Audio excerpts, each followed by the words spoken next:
Tranquil Oxfordshire fishery bans Polish and Eastern Bloc residents for stealing. Former Tory councillor Billy Evans put up the sign at his Field Farm Fisheries, after claiming he had caught Eastern Europeans stealing carp. The sign says, "No vehicle access. No Polish or Eastern Bloc fishermen allowed. No children or dogs." In response to the move, the Equality and Human Rights Commission, EHRC, described the sign as unlawful and out of date.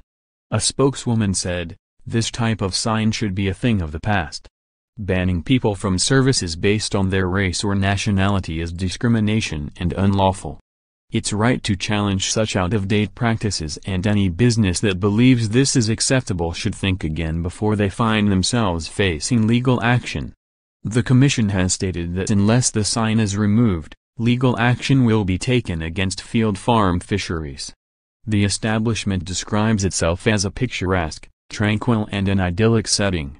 Fisherman Rado Papski is also attempting to skewer the Oxfordshire establishment. He has set up a campaign to crowdfund a legal claim for discrimination after spotting the sign in April.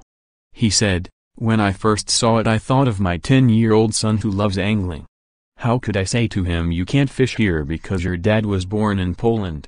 Set up on the website Crowd Justice, Mr. Papski has raised £8,200 of his £11,000 goal. His page reads, "Recently I came across a very disturbing and discriminatory sign that said no Polish or Eastern Bloc fishermen allowed. The sign was displayed at a private fishery, which made many fellow law-abiding migrant anglers and me very upset and angry.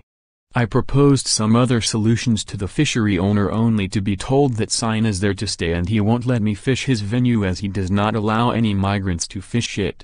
After a police investigation and a letter from the Equality and Human Rights Commission, still nothing has changed. After careful consideration and advice, I decided to stand my ground and fight this case by bringing a private prosecution. The grounds of action are in relation to a breach of the Equality Act 2010. I believe this sign is very discriminatory to all migrant anglers who live and fish in this country.